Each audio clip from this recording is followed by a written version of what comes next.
How's it going, everyone? Welcome back to another video of me, OLT. Over my shoulder you will see the brand new Mercedes CLE. In this one I'm going to give you a bit more of an in-depth review on the car, more than just the 5 things that I've loved and hated. I'm going to get into the practicality, what it's like to live with, how much it costs and what you might want to consider if you're buying one of these cars. So I'm going to jump in, I'm going to tell you all about it, and let's get into this video. The Mercedes CLE then, well, they decided to get rid of the C-Class and the E-Class, and now we've got those two cars combined into one, giving us the CLE. But is it as good as the C-Class and the E-Class we're all used to know? Well, we're going to talk about it, and we're going to get into some nitty-gritty aspects of it, and whether I think this is something you should go for, or whether you're better off with another model, or like a CLA, or whether you should just maybe go back and get the latest E-Class or C-Class before they got discontinued. The design then, it is pretty similar to the old C-Class and the old E-Class.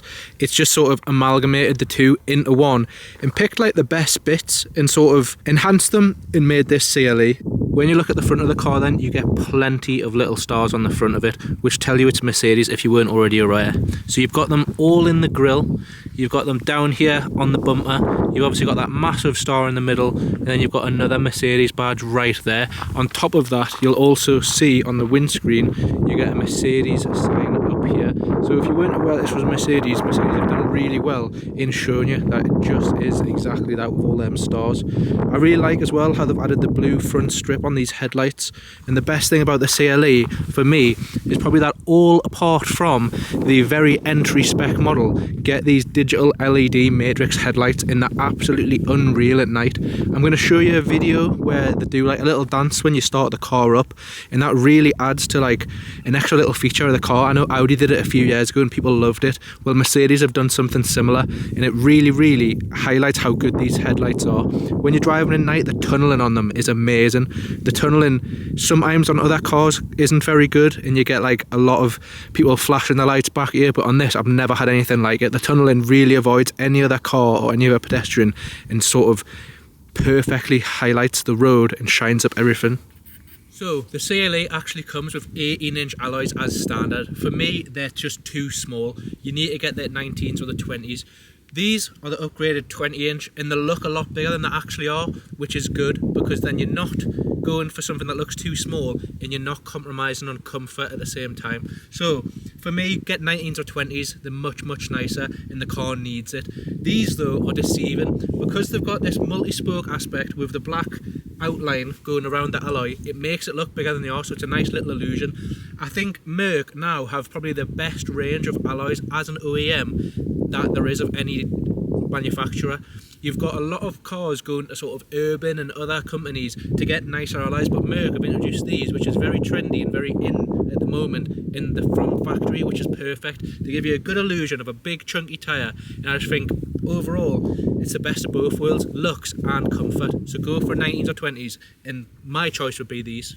For me personally, the rear of the CLE is where this car shines. I think it's got the best rear end of any coupe on the market at the moment. I think it's better than any Audi and better than any BMW, but that's obviously personal preference. The rear aspect for me is where it really sort of looks futuristic and stands out the most. There is a few disappointing features which I'll go through, but to start with the positives, I really like the vent there, the exhaust, which I'll get to in a moment as well, look good. The diffuser looks nice. It has that lovely sloping roof, and these new headlight designs that Merc have went for are really stand out, really nice, look amazing in the dark.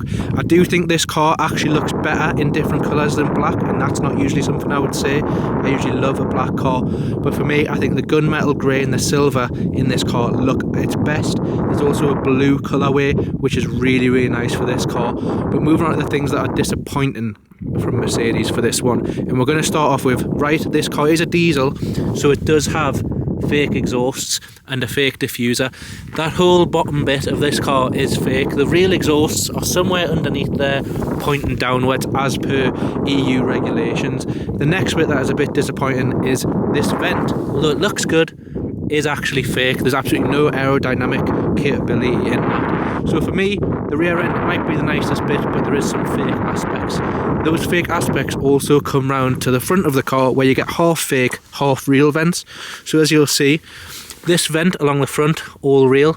This vent at the bottom, all real. This vent here is fake until it gets around there, and then it is real, and it does provide some aerodynamic capability. So there is some fake, there is some real aspects, and that's just how the designs of these cars go these days. The one issue I have found is this is a brand new car, and you can see how much the headlights are already fogging. I'm not sure why that happens or what it's caused from, but they're already doing it on a brand new car. Another area where this car will really be set apart from its competitors is going to be this new interior that Mercedes have introduced to all of their new lineup.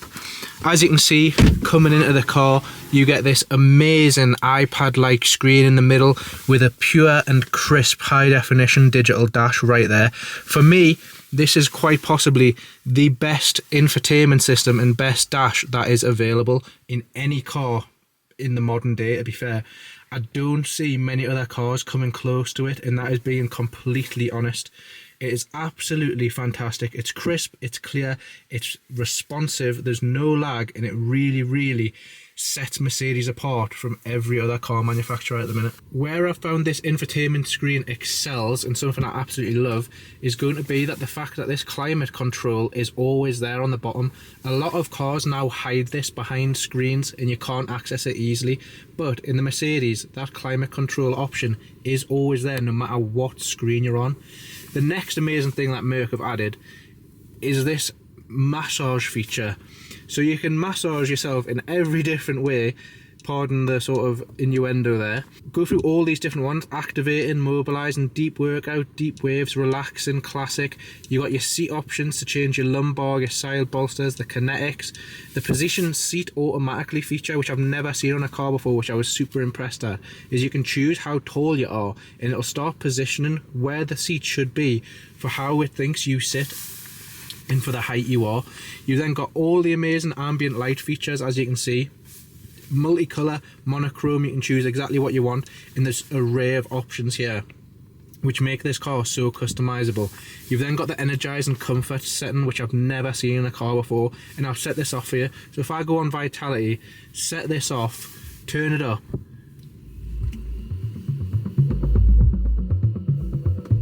this seat has just started moving forward and back. I'm not sure if you can see that from the camera, but the massage and signs of this seat have all just started going mad. My bum is getting all sorts of massages at the minute. The seat's lifting up and down, left to right, everything. I've never seen a feature like this on a car. Is it a gimmick? I'm not sure.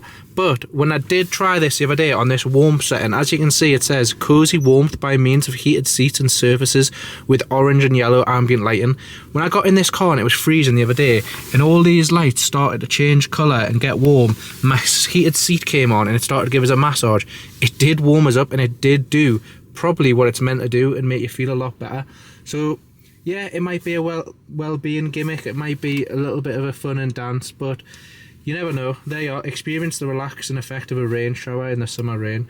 It's just little things that have set this car apart, and I was really impressed to see it. It's not all perfect in the interior though, and there is some aspects which are a bit disappointing. For me, this cubby hole, for as much as it looks amazing, it's not exactly practical. So this plastic is all very cheap, very scratchy, very flimsy. Like, they're going to break pretty easy if you are a bit of an aggressive person or you're in a rush and you've thrown your coffee in. Next up, you then have your wireless charging port in there.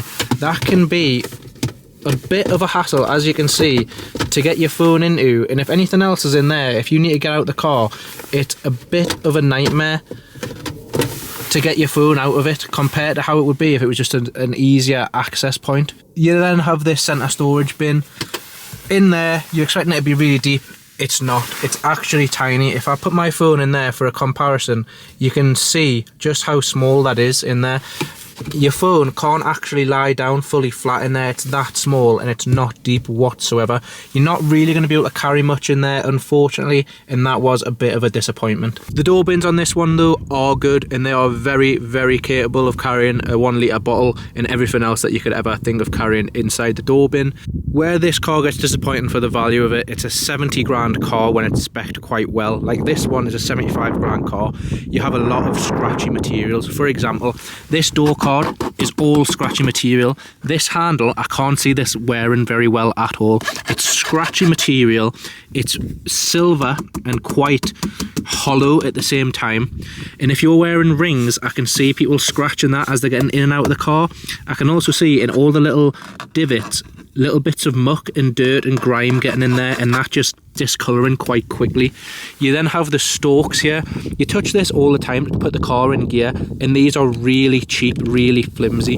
You're spending 80 grand on an AMG version of this car, and these options don't change, which was very disappointing. I'm going to jump in the back and tell you how the practicality is in the back too. Being a passenger in the back then, how is it? Well, I'm 6 foot. I've had to move my driving seat fully flipped forward in order for me to sit in here comfortably. I'm sat in straight back, comfortable legs. My head is actually touching the Alcantara headlining. That's not great. If I want to slump a bit further back, put my head on the rest and move my feet forward, I can't do that, but I wouldn't be able to because my knees would then be touching the back of the driver's seat where my seating position is. That's just not ideal, but this is a coupe. So for me, you're only ever going to be able to carry 3 people in this car. You're going to be able to carry the driver, the front seat passenger, and 1 person behind the passenger, because really you need to have that seat further forward if you're anyone who's 6 foot or taller. I wouldn't want to be, personally, I wouldn't want to be in this car for any long drives or any long periods of time because it's a bit cramped and you might find it claustrophobic. The pan roof is quite small, so it ends quite quickly. So all above me and for a good few inches further than my face, you are just enclosed in this black Alcantara. This window is very small as well, so you can't really see out of that. So anyone who suffers with a bit of claustrophobia or doesn't like being cramped in is going to struggle in the CLE. In terms of having a bit more comfort as well, there actually is no way to pull this forward to give you an armrest like some other cars do when they don't have that third seat. So that's a bit disappointing. So overall, if it were me, I wouldn't want to be in this car for any long period of time, being someone who likes a bit of space and wants a bit more comfort. The back seats of this isn't where you want to spend your time, for me. The other disappointment in the back of this car then, as you can see, the seats are lovely. Lovely leather in the middle. You then get this really cheap, really plasticky, really scratchy, horrible cup holder. It's not nice at all. It doesn't look nice. It doesn't feel nice. It doesn't really fit. And I think they could have made it so much better. You've then got this Bender from Futurama looking aircon system. You can't change it, so it's not 3-way. It's just whatever the driver has, you have to put up with. A pointless storage bin here, which would fit nothing in. This storage bin's also pointless, but this is all scratchy. It goes from nice leather to scratchy straight away, and I really don't understand it. So that's another disappointing thing when you're spending so much money on this car. What's the boot like on the CLE then? Well, for a good start, you have an electronic tailgate. That's always great. You'll then look into it and think, doesn't look the biggest, doesn't look the smallest. It's actually 420 litres in here, but the problem you're going to have is the fact that that is such a weird shape for a boot. I'll try and get another angle for you. It's really odd. It's just a strange shape, which means when you're trying to lug certain things in there, you might struggle to get it in. Once it's in, there's plenty of room, but it's just the initial trying to get it in and get it out that you might struggle with. Inside the boot, you've got the usual netting, the usual tow hooks, some more tow hooks down there and there, with one more in the corner. You've got the under space storage keeper there if you have a tyre or you want to store anything else under there, and the seats do fold 3 ways to add a through loading space if you do need it. So the bits that really matter on a car then, how does the CLE drive, and is it as good as the previous C-Class and E-Class predecessors? Well, the C-Class is no sports car, let's be honest, especially with this diesel powertrain. That's not to say it doesn't retain some charm on the move though. Power delivery is smooth throughout the expectedly short rev range, and the 220D produces a surprisingly enjoyable distant grumble. The driving modes don't change the car's character all that much, although if you put it into sport mode, which can be done through a gentle prod of the screen, the steering weight's up and you'll get slightly quicker responses from the 9-speed automatic gearbox. The throttle response from the diesel, however, leaves a little bit desired when you're pushing on. In the CLE, the 220 serves up 194 brake horsepower. That doesn't sound like much in a big coupe that weighs 1855 kilograms, but just as importantly, there's a beefy 440 Newton meters of torque on top. If you want a bit more poke, the petrol variants ranging from the 201 brake horsepower CLE 200 to the flagship 443 brake horsepower AMG CLE 53, which I would definitely recommend if you can pay for that. The wheelbase is slightly shorter than the old E-Class coupes, yet there's rear axle steering to help give the CLE some nimbleness. That system only operates at 2.5 degrees though, making the CLE feel more like an executive saloon in a two-door body once you reach the bends. It's pretty stable, thanks in part to the 15-metre lower suspension. The optional adjustable damping was not fitted to this car, so I can't comment on that, and a wider rear track compared with the E-Class. The steering is quick enough, but it's super light and delivers precious little feedback. The inputs never really give you the confidence to enjoy throwing the CLE around, if I'm honest. The CLE is a terrific car for the motorway though. The standard ambient lighting is a real treat, enveloping the interior to make it feel like a club more than a car, especially if you use the new controls in their seats. The Burmeister stereo, again included in this one, not in all options, performs well too, and if anything, on the 11.9-inch M-Bucks portrait screen, needs adjusting. The icons are large and the response is swift. With 9 gears then, the 2-litre mild hybrid turbo can spin along near silently at 70 miles an hour, showing just 1500 RPM. The auto response can be a tad reluctant if you're unreasonable, mainly if you're trying to speed up after traffic or an average speed check, though in more considered use there is little issue with its obliging nature. Same goes for the engine, with a useful boost at low revs thanks to electrification and decent smoothness through the power and rev range. Progress is pretty serene, truth be told, isolated well from the outside world, and the CLE is a model of composure at 3-lane speeds. Even the assists aren't too irritating, which feels like a minor miracle for a modern car. So what's my verdict? Would I buy one, or do I recommend you buy one? Well, that depends on what you're after and your own personal preferences as always. The CLE though will cost a slight premium over its main rivals, the Audi A5 Coupe and the BMW 4 Series, regardless of how you pay it. However, it's fairly well equipped as standard, which makes the price gap a bit more palatable. The downside of this though is Mercedes don't allow you to spec up a base car with individual options. Aside from the choice of colour, everything else is wrapped up in specific trim packages. Personally, I would recommend the CLE, and that's on the basis of I think this car has the best interior in its class over the BMWs and the Audis, and I think really it drives better than my A5 does, for an example. It might be a little steep for the better model variants and trim levels of the CLE, but what car isn't expensive these days? For me, I would always recommend going for the best spec you can in a car, but I think the sweet spot in this one is going to be the AMG line Premium Plus variant. As for the engine, that's down to what kind of performance and power you want from a car, but I think the 220 and the 200 petrol is more than enough for everyday driving. If you're someone who wants the AMG version, I would certainly suggest this car's up there with the best looking of its competitors, with that interior mixed in, making it really a solid choice. But the driving capabilities of an M4 will win that battle, and the curb appeal and resale value of an RS model will probably tip the scales in their favour too. If you want more of an in-depth analysis of some of the aspects of this car, I suggest you go and check out the things I hated and the things I loved video. I have been OLT, and this has been the Mercedes CLE. Thank you all for watching.